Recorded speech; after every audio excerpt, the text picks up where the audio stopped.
Colle-Zukertort gives white a strong attacking structure, but there are good ways to handle it. In this lesson you'll see two of the best defensive ideas for black in this opening.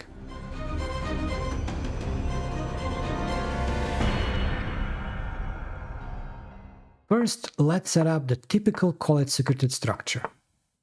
We see the standard moves, including b3, which makes sure the bishop stays on its ideal d3 square. One of black's strongest plans in this system begins with bishop d6 and queen e7. On the surface, it looks like the goal is to prepare e5 and change the pawn structure. And that's true. If white ignores it, black grabs the center and gets a comfortable space advantage.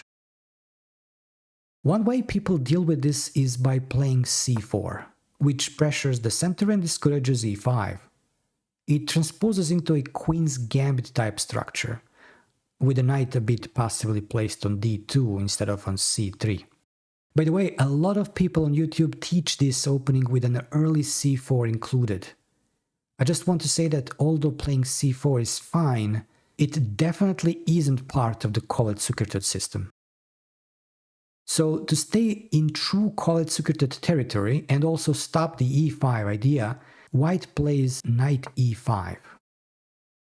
And here, black has two deep positional ideas. First one involves queen c7, a move that does not come to mind immediately, since the queen has already moved. The idea is to put pressure on white's knight. If white continues with a naive move, f4, knight b4 may cause a serious damage to white. In combination with the queen on c7 eyeing c2, white has to allow knight takes d3, and we know how important that bishop is in the Colle-Zukertort system. The same works in case of a bit less attractive move, knight df3. That's why in this setup, white has to take on c6, allowing black to build a strong pawn center that will later challenge the d4 pawn. This is one of black's most promising positional plans against the Colle-Zukertort system.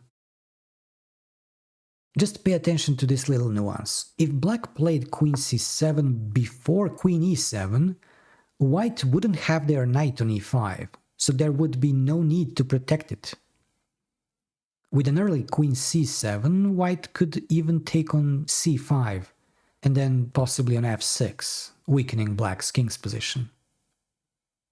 That's why the trick is playing queen e7 first, inviting knight e5, which blocks the a1-aj diagonal and forces white to defend the knight after black continues with queen c7.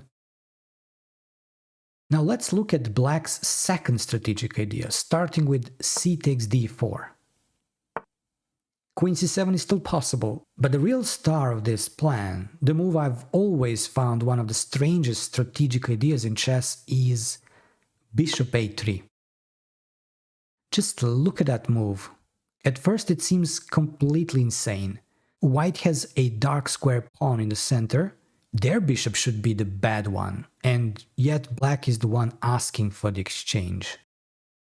Once the bishop is gone, d4 becomes a long-term headache.